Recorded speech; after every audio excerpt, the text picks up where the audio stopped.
آلك وأصحابك يا حبيب الله الصلاة والسلام عليك يا نبي الله وعلى آلك وأصحابك يا نور الله الصلاة والسلام عليك يا رحمة للعالمين وعلى آلك وأصحابك يا شفيع المذنبين الصلاة والسلام عليك يا إمام الأنبياء والمرسلين وعلى آلك وأصحابك يا جد الحسن والحسين. وہی اصل مکان ہے، وہی لا مکان ہے، مکان کیا شے انداز بیاں ہے، خضر کیا بتائے کیا بتلائے، گر ماہی کہے دریا کہاں ہے. مٹا دیا میرے ساقی نے میرا عالم و منوتوں، پلا کے مجھ کو میں لا الہ الا ہو. اے کاش کروں میں بندگی تیرے در کی، کرم ہو تو کروں زیارت تیرے در کی. بخشش کا ہوں طالب آقا میں تجھ سے، ہو جائے نصیب شفاعت تیرے در کی. یہ گدا عثمان یہی کہتا رہے ہر دم، بنوں سگ تیرے در کا اور کروں خادمی تیرے در کی. اے کاش کروں میں بندگی تیرے در کی، کرم ہو تو کروں زیارت تیرے در کی. اللہ کریم کے کرم سے رمضان کی بابرکت ساعتوں میں اور جمعۃ المبارک کی پر نور گھڑیوں میں اللہ پاک نے ہمیں توفیق عطا فرمائی. رب کے فضل سے مسجد کے اندر ہم حاضر ہیں. اللہ کریم میرا اور آپ کا آنا اپنی بارگاہ عالیہ میں قبول فرمائے اور ہمارے لیے ہمارے والدین کے لیے بخشش کا ذریعہ بنائے. زندگی ایک مختصر سی چیز ہے، ہر ایک چیز جس کا کوئی نہ کوئی شخص کو علم ہوتا ہے کہ اس نے فلاں سال میں فلاں مہینے میں ختم ہو جانا، اس کی مدت اتنی ہے.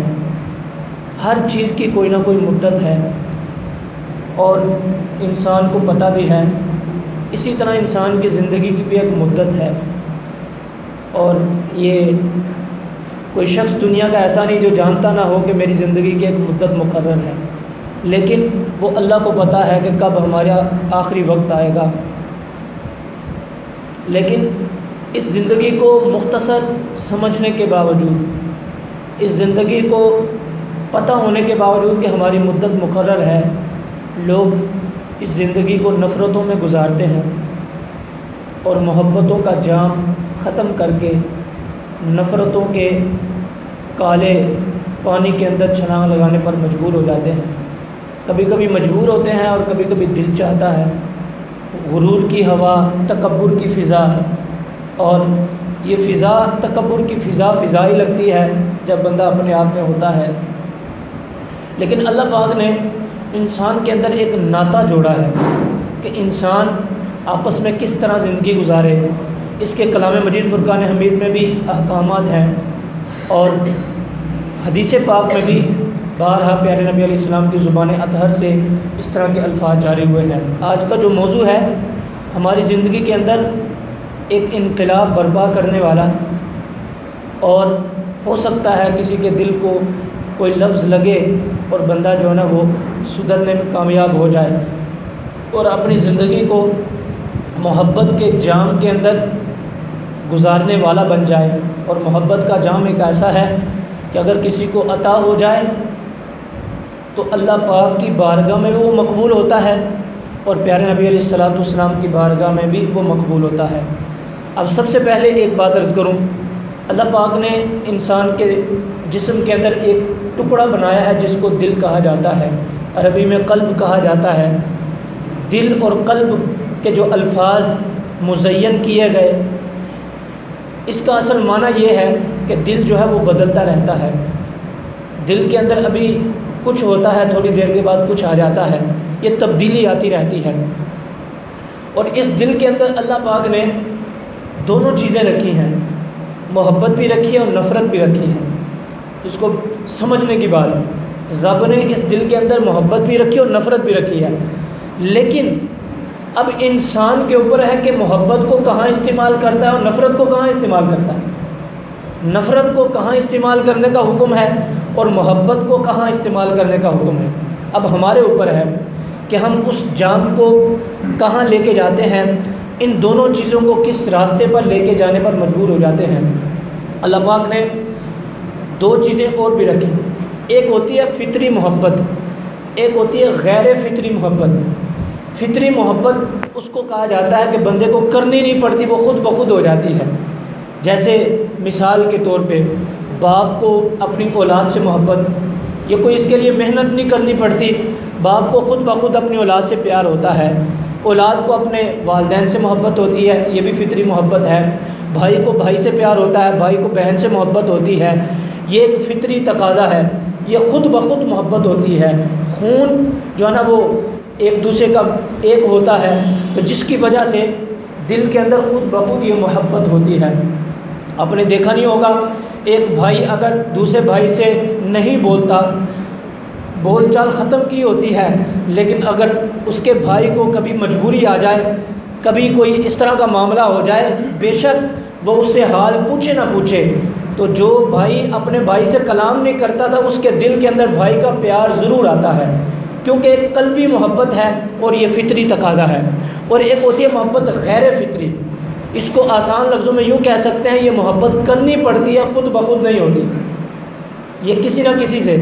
اور یہ غیر فطری محبت کچھ چیزیں ہوتی ہیں جن کی وجہ سے محبت ہوتی ہے۔ کسی کے حسن کی وجہ سے بندے کو پیار ہو جاتا ہے، کسی کی دولت کی وجہ سے بندے کو محبت ہوتی ہے، کسی کی طاقت کی وجہ سے بندے کو محبت ہوتی ہے، کسی کے بڑے منصب کی وجہ سے اس سے پیار ہوتا ہے، کسی کے علم کی وجہ سے بندے کو اس سے محبت ہوتی ہے، اور کوئی عالم دین ہوتا ہے، کوئی اللہ کا ولی ہوتا ہے، بندے کو اس سے محبت ہو جاتی ہے۔ کیوں؟ یہ غیر فطری محبت تھی، تو اس کا ایک وصف ہمارے پاس آیا، وہ حسن ہو، وہ دولت ہو، وہ علم ہو، وہ منصب ہو، کوئی بھی چیز ہو، وہ منصب ہو یا علم ہو یا حسن ہو، وہ ایک وصف ہمارے پاس آیا تو ہم اس سے محبت کرنا شروع ہو گئے، تو اس کو غیر فطری محبت کہا جاتا ہے آسان لفظوں میں۔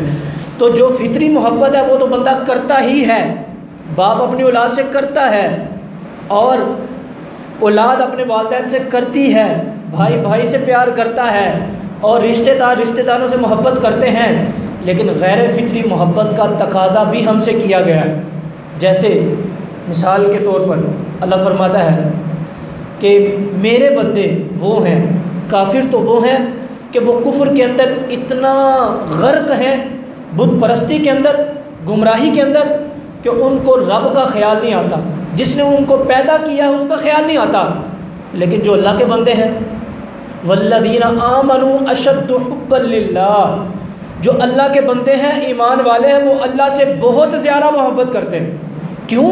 کہ ان کے سینے کے اندر ایمان کی دولت ہے، اور ایمان کی دولت جب آ جائے پھر بندہ اللہ سے بھی پیار کرتا ہے اور رسول کائنات صلی اللہ علیہ وسلم سے بھی محبت کرتا ہے۔ ایک محبت کا تقاضا بھی ہے، اور یہ غیر فطری، جیسے حضور نے فرمایا کہ تم یہ کام کرو تو ہم وہ کام کریں گے، تو یہ ایک غیر فطری محبت کہلائے گی کہ ہم نے حضور کا حکم مانا ہے، ہمیں حضور کی سنت پر عمل کرنے کا کہا گیا، ہم عمل کرتے رہیں گے تو ہم غیر فطری محبت کے سائے میں آ جائیں گے۔ تو اس لیے میں نے محبت کے بارے میں بتایا، فطری اور غیر فطری کے بارے میں، اور یہ بھی عرض کی کہ رب تعالیٰ نے دل کے اندر محبت بھی رکھی ہے اور نفرت بھی رکھی ہے۔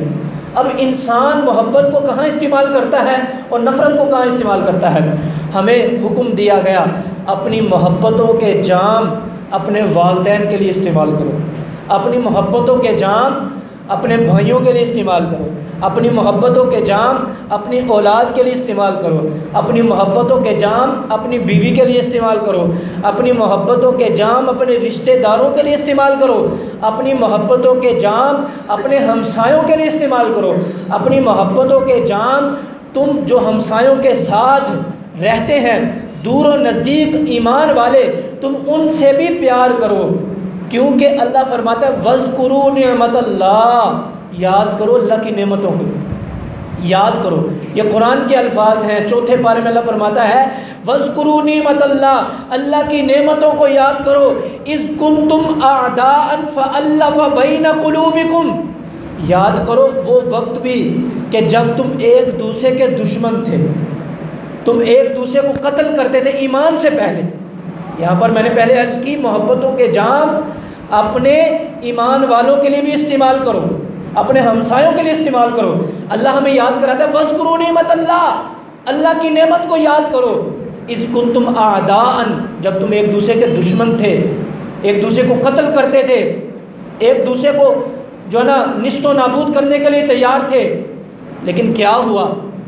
فَأَلَّفَ بَيْنَ قُلُوبِكُمْ، یہاں پر قابل توجہ بات اللہ فرماتا ہے فَأَلَّفَ بَيْنَ قُلُوبِكُمْ، جب تم ایمان لے آئے نا، جب تم نے کلمہ پڑھ لیا، جب تم نے لا الہ الا اللہ محمد الرسول اللہ کہہ لیا، جب تم نے اللہ کو بھی مان لیا، رسول اللہ کو بھی مان لیا، اللہ کی بارگاہ میں سجدہ ریز بھی ہو گئے، تو اللہ پاک نے تمہارے دلوں کو آپس میں ملا دیا۔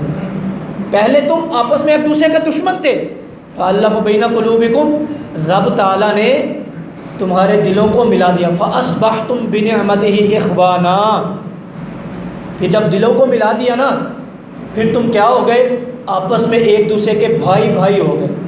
پہلے دشمن تھے لیکن اب تم آپس میں بھائی بھائی ہو گئے۔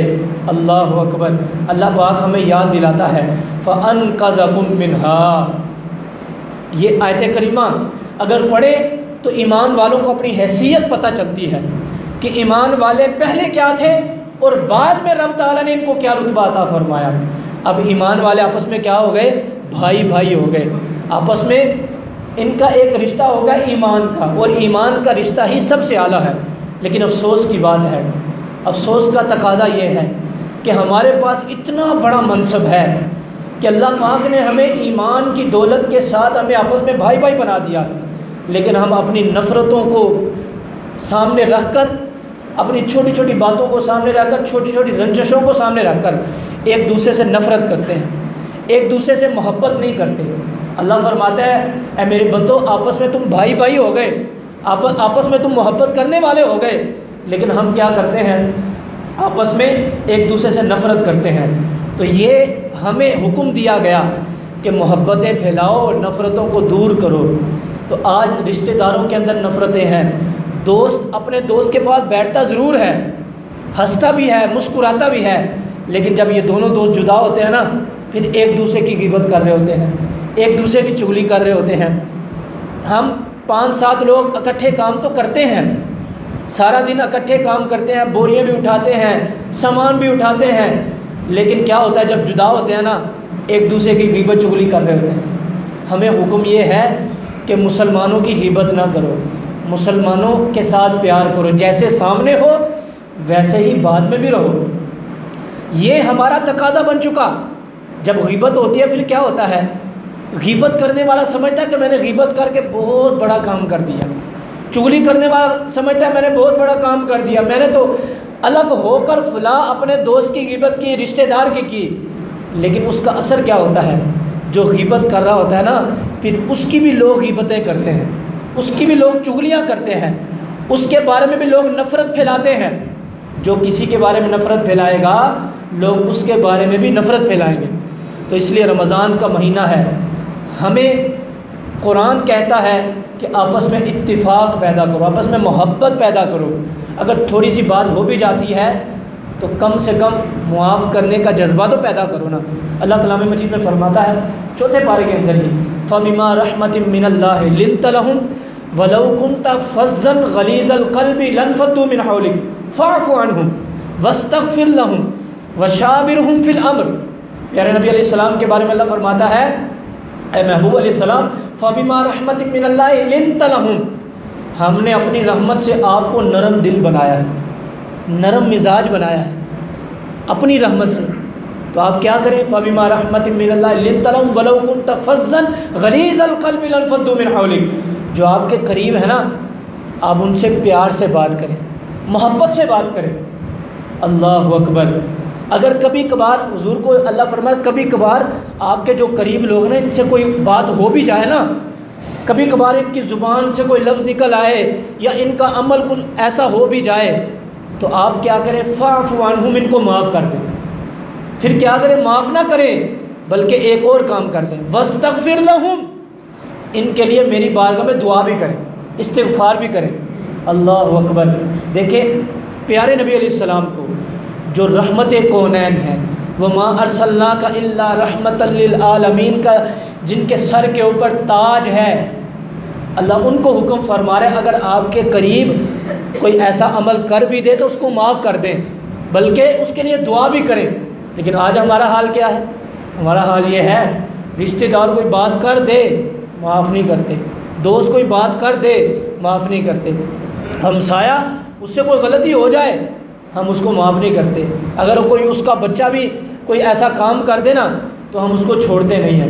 یار اگر ہمارا بچہ غلطی کر دے تو ہمارے دل کے اندر خیال ضرور پیدا ہوگا یار اس کو کوئی معاف کر دے، اگر ہم سے کوئی خطا ہو جائے نا تو ہم کہتے ہیں ہمیں کوئی معاف کر دے۔ یار جب ہمارا سینہ کہتا ہے کہ مجھ سے خطا ہو جائے تو لوگ مجھے معاف کر دیں، تو کسی کا سینہ بھی تو کہتا ہوگا نا یار مجھ سے خطا ہوئی ہے مجھے بھی معاف کر دیں، ہر ایک یہی سوچتا ہوگا۔ تو یہ موضوع ایسا ہے جو آج میں عرض کر رہا ہوں، یقین کریں اگر ہر کوئی اپنا لے مجھ سمیت تو ہمارے گھروں کے اندر امن سکون، ہمارے معاشرے کے اندر محبت پیدا ہو سکتی ہے۔ سب سے زیادہ جس چیز کی کمی ہے نا ہمارے معاشرے کے اندر وہ محبت کی کمی ہے۔ ہم سلام صحیح طریقے سے لینا گوارا نہیں کرتے، کوئی کہتا ہے میرے پاس دولت ہے، کوئی کہتا ہے میرے پاس گاڑی ہے، اور آج کل تو دو باتیں ہیں، امیر کی بھی اور غریب کی، دونوں کی بات آپ کو سناتا ہوں، دونوں ہی عجیب و غریب طریقے سے زندگی گزارتے ہیں۔ کوئی امیر یہاں سے جا رہا ہوگا نا گاڑی پہ، یا اس کا بڑا گھر ہوگا یا اس کا بڑا کاروبار اللہ نے عطا کیا ہے، تو جو غریب ہوگا نا جو نوکری کرتا ہوگا تو وہ پاس گزر کے کیا کہے گا یہ بڑا غرور تکبر والا ہے، یہ گاڑی پہ بیٹھ کے اپنے آپ کو پتہ نہیں کیا سمجھتا ہے، اس کو اللہ نے اتنا دے دیا، بڑا گھر دے دیا، بڑا کاروبار دے دیا، بڑا اپنے آپ کو سمجھتا ہے۔ یہ غریب کے الفاظ ہوتے ہیں، حالانکہ جو غریب ہے اس کو یہ الفاظ بولنے نہیں چاہیے، یہ الفاظ کسی کو نہیں بولنے چاہیے۔ اور جو امیر ہے وہ کیا سمجھتا ہے؟ وہ سمجھتا ہے میرے پاس تو گاڑی ہے، میرے پاس تو کاروبار ہے، میرے نیچے 50-100 لوگ کام کرتے ہیں، میں تو بڑا ہوں۔ امیر سمجھے کہ اللہ پاک نے تجھے نعمت دی، 100 لوگ تیرے پاس آتے ہیں، تجھ سے تنخواہ لیتے ہیں، تیرے پاس سے ان کا گھر چلتا ہے، یہ اللہ پاک نے بہت بڑی نعمت دی۔ آج تو امیر ہے تو کل غریب بھی ہو سکتا ہے، بڑے بڑے امیروں کو غریب ہوتے دیکھا ہے اور بڑے بڑے غریبوں کو امیر بھی ہوتے دیکھا ہے، سب کے سامنے ہے۔ نہ غریب کو یہ الفاظ بولنے چاہیے، کیونکہ غریب کو کیوں یہ الفاظ نہیں بولنے چاہیے؟ اس کو یہ سوچنا چاہیے کہ یار یہ بندہ ایسا ہے، میں اس کے پاس نوکری کرتا ہوں، دکان پہ کام کرتا ہوں، میں فیکٹری میں کام کرتا ہوں، میں کہیں بھی کام کرتا ہوں، یار یہ مجھے تنخواہ دیتا ہے تو اس کی تنخواہ کی وجہ سے میرا گھر چلتا ہے، تو اس کا شکریہ ادا کرنا چاہیے، نہ کہ اس کے بارے میں تبصرہ کرنا چاہیے بعد میں کہ یار تو یہ بڑا غرور والا ہے، یہ تو بڑے پیسے والا۔ نہیں، پیسے والے کو بھی عاجزی کرنی چاہیے اور غریب کو بھی عاجزی کرنی چاہیے۔ غریب سوچے اگر اللہ اس کو مانگنے والا بنا دیتا تو پھر کیا کرتا؟ مزدور سوچے، بوریاں اٹھانے والا سوچے، اور جو کہیں تنخواہ پہ کام کرتا وہ سوچے اگر اللہ اس کو مانگنے والا بنا دیتا، اللہ اس کو پھٹے پرانے لباس والا بنا دیتا تو کیا کر دیتا؟ کچھ نہیں کر سکتا تھا نا، کچھ نہیں کر سکتا تھا۔ تو اللہ پاک نے اس کو عزت کی روزی عطا فرمائی، یہی بہت بڑا اللہ کا کرم ہے۔ ایک بات، فتح مکہ 20 رمضان المبارک کو ہوا، پیارے نبی علیہ السلام جب مدینہ المنورہ سے مکہ تشریف لائے نا تو آپ کے بارے میں آتا ہے آپ نے بلیک امامہ پہنا ہوا تھا، کالا، آپ اونٹنی پہ سوار تھے، حالانکہ اس وقت جو سپاہیوں کی تعداد تھی، بڑی توجہ طلب بات، آخری چند منٹ ہیں اور ہو سکتا ہے ہمارے دلوں کی رونق بن جائیں اور ہم آپس میں پیار کرنے والے بن جائیں، محبت کرنے والے بن جائیں۔ پیارے نبی علیہ السلام کے پاس اس وقت روب بھی تھا، دبدبہ بھی تھا، سپاہی بھی تھے، طاقت بھی تھی، لیکن حضور کے بارے میں آتا ہے کہ حضور اونٹنی پہ ایسے سر جھکا کے بیٹھے ہوئے تھے، سر جھکا کر، حالانکہ طاقت تھی، جس کا چاہتے اس کا سر قلم کر سکتے تھے، جس کو چاہتے صحابہ کو اشارہ کرتے اس کا سر جدا کر دیا جائے، اس کا سر جدا ہو جاتا، جس کا چاہتے اس کا مال لے لیتے، لیکن حضور نے عاجزی کے ساتھ سر جھکا لیا۔ کیوں بھلا؟ جیسے میں نے آیت پڑھی فَبِمَا رَحْمَةٍ مِّنَ اللَّهِ لِنْتَ لَهُمْ، اے محبوب ہم نے آپ کو نرم دل بنایا ہے، اگر آپ کے سامنے مجرم بھی آ جائے نا تو آپ اس کے ساتھ محبت سے بات کریں، ہو سکتا ہے وہ سدھر جائے، فَاعْفُ عَنْهُمْ، آپ ان کو معاف کر دیں۔ اونٹنی پہ سوار ہیں، سر جھکایا ہوا ہے، آگے جا رہے ہیں، صحابہ کے اندر جوش ضرور تھا کہ یہ وہ مکہ کی وادی ہے جہاں کے رہنے والوں نے مکہ بڑا عظیم شہر ہے، اللہ پاک نے مکہ شہر کی قسمیں اٹھائی ہیں، لیکن یہاں کے رہنے والوں نے مسلمانوں کے لیے کھانا پینا بند کیا تھا، بدلہ لے سکتے تھے، ہم پر وار کیے تھے، ہمیں مکہ چھوڑنے پر مجبور کیا تھا، لیکن اللہ کا حکم تھا مسلمانوں پیار کرو، محبت کرو۔ حضور آگے بڑھتے ہیں، جتنے بھی کافر تھے جو ظلم و ستم کرتے تھے زنجیروں میں جکڑے سامنے کھڑے تھے۔ اتنے میں کیا ہوا، ایک شخص تھا جس کا نام عثمان بن طلحہ، جس کے پاس کعبہ کی چابی ہوا کرتی تھی۔ جب پیارے نبی علیہ الصلوۃ والسلام نے اعلان نبوت فرمایا نا، یا اعلان نبوت سے پہلے کبھی کبھار عثمان بن طلحہ سے حضور چابی مانگتے نا کہ مجھے چابی دے دو، میں 2 نفل پڑھنا چاہتا ہوں، وہ چابی نہ دیتا، وہ آگے سے کہتا تمہیں چابی نہیں دوں گا، تو جادوگر ہے، نعوذ باللہ، بڑی بڑی باتیں کرتا۔ بعد میں مسلمان ہو گئے، اس طرح کی باتیں کرتے، حضور کو بڑا رنج پہنچتا، اور اللہ کی بارگاہ میں دعا کرتی ہے اللہ وہ دن کون سا ہوگا کہ چابی میرے ہاتھ میں ہوگی، میرا دل چاہے گا جس کو چاہوں گا کعبے کی چھت پہ چڑھا دوں گا، جس کو چاہوں گا کعبے کے اندر داخل کر دوں گا، وہ دن کب آئے گا؟ اللہ اکبر، حضور کی دعائیں رنگ لائیں، حضور کی دعا تو رنگ لائے گی نا، اللہ اکبر۔ پیارے نبی علیہ الصلوۃ والسلام نے آواز دی عثمان بن طلحہ کہاں ہے؟ یہ کانپتا ہوا سر جھکا کر حضور کی بارگاہ میں یہ سوچ کے آیا تھا کہ لگتا ہے آج میرا سر جدا کر دیا جائے گا۔ کیوں؟ کہ میں تو حضور کو چابی نہیں دیتا تھا، میں تو نفل پڑھنے کے لیے ٹائم نہیں دیتا تھا۔ پیارے نبی علیہ الصلوۃ والسلام نے بلایا نا، حضور نے فرمایا چابی دو، بڑی توجہ چاہوں گا آپ کی۔ چابی لی، حضور نے دروازہ کھولا، نفل ادا کیے۔ اب چابی حضور کے ہاتھ میں تھی، سیدنا ابوبکر صدیق کے دل میں بھی تمنا تھی آج مجھے چابی مل جائے، خانہ کعبہ کی چابی ہے نا یار، مسجد کی چابی ہو نا کسی کے پاس تو وہ پھولے نہیں سماتا، یار اللہ کے گھر کی چابی میرے پاس ہے، یہ حاجی صاحب بیٹھے ہوئے ہیں اذان پڑھتے ہیں، ان کے پاس مسجد کی چابی ہے، تو یہ دل کے اندر سکون محسوس کرتے ہوں گے کہ اللہ کے گھر کی میرے پاس چابی ہے، کسی اور خزانے کی چابی نہیں، اللہ کے گھر کی چابی ہے۔ اور جس کے پاس خانہ کعبے کی چابی ہو یار، وہ کتنا سکون محسوس کرتا ہوگا۔ ابوبکر صدیق کے دل میں بھی تمنا آئی ہوگی آج کاش مجھے لگتا ہے چابی مل جائے گی۔ عمر فاروق نے بھی دل میں سوچا ہوگا آج چابی مجھے مل جائے گی۔ مولا علی شیر خدا، عثمان غنی، دیگر صحابہ کرام بھی تھے، ہو سکتا ہے چابی آج مجھے مل جائے، لیکن حضور نے ارشاد فرمایا دوبارہ عثمان بن طلحہ کہاں ہے؟ وہ دوبارہ آئے، حضور نے ارشاد فرمایا تو تھا کہ تو نے مجھے چابی کبھی نہیں دی نفل پڑھنے کے لیے، آج میں تجھے چابی تحفہ دیتا ہوں اور کہتا ہوں کہ تا قیامت تیرے خاندان سے کوئی چابی واپس نہیں لے سکے گا۔ تاریخ گواہ ہے کہ آج تک انہی کے خاندان میں خانہ کعبہ کی چابی ہے اور کوئی آج تک واپس نہیں لے سکا۔ تو پتہ یہ چلا کہ محبتیں، اس میں حضور صلی اللہ علیہ وسلم کی شان بھی بیان ہے اس واقعے میں، لیکن جو سب سے بڑی بات یہ ہے کہ وہ مکہ کے رہنے والے جو اتنا ظلم کرتے تھے حضور نے ان کو محبتیں دی ہیں۔ یار ہم آپس میں کیوں محبتیں نہیں دیتے؟ کیوں نفرتیں کرتے ہیں؟ کیوں ہمسایوں سے نفرت کرتے ہیں؟ کیوں رشتہ داروں سے نفرت کرتے ہیں؟ یار محبتیں اپنائیں، محبتیں اپنائیں گے تو کوئی ہمیں محبت دے گا۔ یار ہمیں کیا فرق پڑتا ہے کسی مسلمان سے ہم ہاتھ ملائیں تو مسکرا کے گفتگو کر لیں۔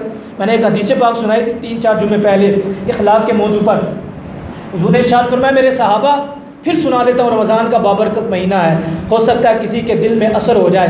علامہ اقبال فرماتے ہیں اثر کرے نہ کرے سن تو لے میری فریاد، نہیں ہے داد کا طالب یہ بندہ آزاد۔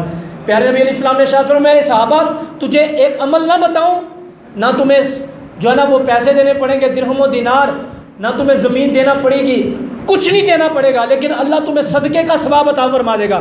صحابہ نے عرض کی یا رسول اللہ وہ کون سا عمل ہے؟ نہ زمین دینا پڑے گی، نہ غلام آزاد کرنا پڑے گا، نہ درہم و دینار دینے پڑیں گے، کچھ نہیں دینا پڑے گا، لیکن بغیر دیے اللہ ہمیں صدقے کا ثواب عطا فرمائے گا۔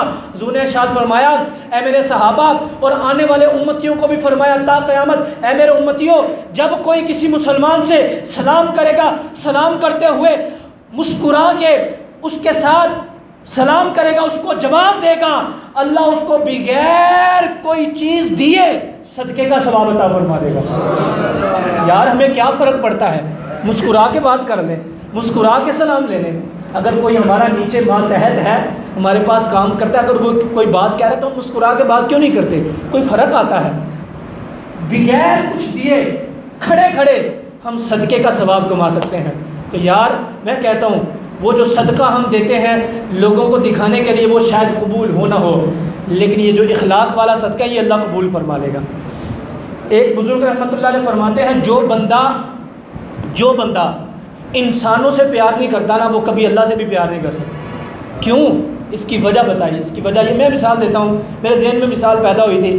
مثال اس لیے، آپ بیٹھے ہوئے ہیں، جو جس کام کا ماہر ہے، اگر کوئی مثال کے طور پہ فرنیچر بنانے والا ہے، بڑی خوبصورت ایک چیز بنا دے، باکس بنا دے یا کوئی الماری بنا دے، ہم ان کے پاس آئیں، ہم کہیں یہ جو تو نے چیز بنائی نا، کسی کام کی نہیں، حالانکہ اس نے بڑی محنت کے ساتھ بنائی ہو، بڑی محبت کے ساتھ بنائی ہو، اس کی چیز کی ہم تعریف نہ کریں، لیکن ساتھ ہی ہم کہیں تیرے ساتھ بڑا پیار ہے، تیرے ساتھ بڑی محبت ہے، لیکن تیری چیز صحیح نہیں ہے، مجھے بتائیں۔ وہ ہمارا دوست ہو، ہمارا بھائی ہو، ہمارا ہمسایہ ہو، ہمارا جاننے والا ہو، نہ جاننے والا ہو، اگر ہمیں زبان سے کچھ کہے نہ دل میں ضرور سوچے گا یار یہ کیسا بندہ ہے، جو چیز میں بنا رہا ہوں اس کی تعریف ہی نہیں کر رہا، حالانکہ میں نے اتنی محنت کی ہے اور میری تعریفیں کرتا جا رہا ہے، دل کے اندر خیال پیدا ہوگا یہ بندہ ٹھیک نہیں ہے۔ میں کہتا ہوں یار اللہ پاک نے دنیا کے اندر بہترین چیز کیا بنائی ہے، وہ انسان ہے، بہترین چیز، اشرف المخلوقات۔ تو یار جو بندہ انسان، اللہ پاک نے انسان کو بہترین بنایا، ایک بہترین چیز سے پیار نہ کرے اور دعویٰ یہ کرے میں اللہ سے پیار کرتا ہوں، کبھی اللہ اس کی محبت کو قبول نہیں فرمائے گا۔ شرط یہ ہے وہ بندہ انسان سے پیار کرے گا تو اللہ اپنی محبت قبول فرمائے گا۔ تو یہ ہمارے لیے لمحہ فکریہ ہے۔ یہاں پر ایک اور بات سناؤں، سیدنا عبداللہ بن جعفر طیار رضی اللہ تعالیٰ عنہ ایک بار کہیں سے گزر رہے تھے تو دیکھا ایک حبشی غلام کالا سیاہ بکریاں چرا رہا تھا، تو کہتے ہیں میں اس کے قریب گیا تو میں دیکھ کر حیران ہو گیا، دور سے ایک کتا آیا، کتا آ کے، یہ کشف المحجوب کے اندر دادا علی حجویری نے بھی لکھا اور دیگر کتابوں میں یہ روایت ہے جو میں ابھی سنا رہا ہوں آپ کو۔ کہتے ہیں کتا آیا تو اس غلام کے سامنے آگے بیٹھ گیا بڑے سکون کے ساتھ، غلام نے اپنا کھانا نکالا اور اس کتے کو کھلانے لگا، جب کھانا ختم ہو گیا کتا چلا گیا۔ کہتے ہیں میں بڑا حیران ہوا یار کتے کی اور انسان کی دوستی کو دیکھ کر۔ کتا حالانکہ اگر کسی نے پالا ہو تو وہ الگ چیز ہوتی ہے، لیکن نہ پالا ہو، دور سے آ جائے، پیار کے ساتھ بیٹھے کھانا کھاتا رہے ہاتھ کے ساتھ، بڑی بات ہے۔ میں نے پوچھا یار یہ تیری دوستی کب سے شروع ہوئی ہے؟ کہا بس جب سے میرے دل میں پیار آیا ہے۔ کہا یہ بتاؤ یہ کھانا اتنا ہی تھا یا اور بھی ہے تیرے کھانے کے لیے؟ کہا نہیں، جتنا میرا کھانا آیا تھا میں نے سب کا سب اس کو کھلا دیا۔ اور کہا جب سے میں یہاں بکریاں چراتا ہوں، یہ کتا آتا ہے، اس کو میں کھانا کھلاتا ہوں، اس کو محبت دیتا ہوں، پیار دیتا ہوں، یہ کھانا کھا کے چلا جاتا ہے۔ تو حضرت عبداللہ بن جعفر طیار رضی اللہ تعالیٰ عنہ کی آنکھوں میں آنسو جاری ہو گئے، یار اتنی محبت آپ نے اس حبشی غلام کو خریدا اور بکریاں اس کو آزاد کر دیا۔ تو یہاں پر ہمارے علماء فرماتے ہیں یار بندہ اگر، یہ بڑا پیارا نقطہ ہے، سب کے کانوں کی نظر کرتا ہوا دل کی جانب لے کے جانا چاہتا ہوں کہ ایک انسان اگر کتے کو پیار دے جو ہماری جنس میں سے نہیں ہے، اس کا لعاب بھی ناپاک ہے، ہم اس کے قریب نہیں جاتے، کیوں ہمارے کپڑے خراب نہ ہو جائیں کہ کتا بھونکنے والا ہے، اور ایک انسان کتے کو پیار دے تو یار وہ اپنا ہو جاتا ہے۔ تو اگر انسان کو پیار دے وہ کیوں اپنا نہیں ہوگا؟ وہ بھی اپنا ہوگا، لیکن ہم پیار دے کر تو دیکھیں یار، محبت دے کر تو دیکھیں۔ اللہ پاک نے کلام مجید میں جو فرمایا، میں شروع میں جو عرض کی آخر میں بھی عرض کرتا ہوں، اللہ فرماتا ہے سب کو سنانا چاہتا ہوں، وَاذْكُرُوا نِعْمَتَ اللَّهِ، قرآن کے الفاظ سنیں، اللہ فرماتا ہے اللہ کی نعمتوں کو یاد کرو۔ وہ کون سی نعمت ہے جو اللہ پاک اس آیت مبارکہ میں یاد دلانا چاہتا ہے؟ وہ نعمت یہ ہے اِذْ كُنْتُمْ أَعْدَاءً، یاد کرو جب تم ایک دوسرے کے آپس میں دشمن تھے، ایک دوسرے کو قتل کرتے تھے، فَأَلَّفَ بَيْنَ قُلُوبِكُمْ، پھر کیا ہوا؟ اللہ پاک نے تمہیں ایمان کی دولت دی، تم ایمان لے آئے، کلمہ پڑھ لیا، تم نے قرآن کو مان لیا، نبیوں کو مان لیا، فرشتوں کو مان لیا، پیارے نبی علیہ السلام کی محبت اپنا لی، تو کیا ہوا؟ اللہ فرماتا ہے ہم نے تمہارے دلوں کو آپس میں ملا دیا۔ فَأَلَّفَ بَيْنَ قُلُوبِكُمْ فَأَصْبَحْتُمْ بِنِعْمَتِهِ إِخْوَانًا، یہاں پر تو ہم خون کے رشتہ دار کو اپنا بھائی سمجھتے ہیں نا، لیکن میرا رب فرماتا ہے میرے بندو سن لو کہ تم تو اپنے سمجھتے ہو کہ جو والد میں سے اس کو بھائی تصور کرتے ہو، لیکن اللہ فرماتا ہے تم دشمن تھے، قتل و غارت کرتے تھے، ہم نے تمہارے دلوں کو ملا دیا اور تمہیں رشتہ کیا دیا کہ تمہیں آپس میں بھائی بھائی بنا دیا۔ سبحان اللہ۔ مسلمان کیوں؟ ایمان کی دولت ملی تو رب تعالیٰ نے آپس میں کیا کر دیا؟ بھائی بھائی بن گئے۔ اللہ اکبر۔ یہ ہے اللہ پاک نے جو ہمیں نعمت دی، تو یار اس نعمت کو ہم اپناتے رہیں، جو نفرتیں ہیں ان کو دور کر دیں۔ کم سے کم ہمارے علماء فرماتے ہیں کم سے کم اگر ہمارا کوئی رشتہ دار ہو، ہمسایہ ہو یا کوئی بھی شخص ہو، اگر ہماری اس سے نہیں نہ بنتی، مثال کے طور پہ نہیں ہماری بنتی، کاروبار کے اندر، رشتہ داری کے اندر، کسی بھی معاملے میں نہیں ہماری بنتی، تو کم سے کم اس شخص کی ہمیں غیبت اور چغلی نہیں کرنی چاہیے۔ کم سے کم اگر کوئی ہمارے سامنے آ کر کوئی بات کرے نا، خاموش ہو جائے۔ ایک بزرگ رحمۃ اللہ علیہ کے بارے میں آتا ہے کہ ان کی بیوی کے ساتھ آپس میں نہیں بن، بہت بڑے اللہ کے ولی تھے، بہت بڑے، آپس میں نہیں بن رہی تھی، تو ایک شخص آیا، اس نے آ کر کہا جناب بتائیں کہ آپ کی بیوی آپ کے ساتھ کیا کرتی ہے، کیا معاملہ ہے؟ انہوں نے کہا نہیں میں نہیں بتاؤں گا۔ وہ چلا گیا۔ کچھ دن کے بعد ان بزرگوں کی اور بیوی کی آپس میں نہ بڑی طلاق ہو گئی، وہ جدا ہو گئے۔ وہی شخص دوبارہ آیا، آ کر کہتا ہے جناب اب بتائیں کہ آپ کی آپس میں کیوں نہیں بنتی تھی؟ تو وہ بزرگ مسکراتے ہوئے کہنے لگے میں نہیں بتاؤں گا۔ تو اس نے کہا جناب اب تو وہ آپ کی بیوی ہے ہی نہیں، آپ نے فرمایا جب تو پہلے آیا تھا نا اس وقت وہ میری بیوی تھی، میری عزت تھی، میں کیوں اس کے راز بتاتا؟ اب وہ ایک مسلمان عورت ہے، بے شک میرے رشتے میں نہیں، ایک مسلمان عورت ہے، میں کیوں ایک مسلمان عورت کی جو ہے نا وہ رازوں کو سب کو بتاؤں؟ اس کے راز چھپا کر رکھوں گا تو اللہ راضی ہوگا۔ یہ ہمارے لمحہ فکریہ ہے۔ آج تو تھوڑا سا مسئلہ ہوتا ہے، ہم کہتے ہیں جب تک 50 لوگوں کو سنا نہ دیں فلاں نے ہمارے ساتھ ایسا کیا، فلاں نے ایسا کیا، فلاں نے ایسا کیا۔ ٹھیک ہے غصہ بندے کے اندر ہوتا ہے، کسی نے ظلم کیا ہو، ذہن کے اندر بڑے خیالات ہوتے ہیں، بڑے اشکال ہوتے ہیں، لیکن ایک بات تو ہے نا سب جانتے ہیں رب کی رضا کے لیے بندہ معاف کر دے تو کیا اللہ عطا نہیں فرمائے گا رحمتیں اپنی؟ اللہ تو عطا فرمائے گا۔ تو اس لیے وہ میاں صاحب فرماتے ہیں نا برے بندے نو میں لبن ٹریا پر برا لبا نہ کوئی، جد میں اندر چاتی پائی تو میں تو برا نہ کوئی۔ یار ہم بروں کو ڈھونڈ رہے ہیں، کبھی اپنے اندر تو دیکھ کر دیکھیں، ہمارا دل تو سب سے بڑا برا ہے۔ میں بھی سوچوں، آپ بھی سوچیں، آپ کو برا نہیں کہہ رہا، آپ ماشاءاللہ نیک ہیں، نماز پڑھنے آئے ہیں، جمعہ پڑھنے آئے ہیں، لیکن سب اپنے اپنے دل کے اندر سوچیں۔ میں اپنے دل کے اندر سوچوں، میں نہ سوچوں میں بہت بڑا عالم دین ہوں، ممبر پہ بیٹھا ہوں، مصلی رسول پہ ہوں، آپ کو حقیر سمجھوں۔ جس دن میں نے آپ کو حقیر سمجھ لیا میری یہ ساری عبادتیں، ریاستیں، سجدے، جتنا بھی علم ہے سب حقارت ہو جائے گا۔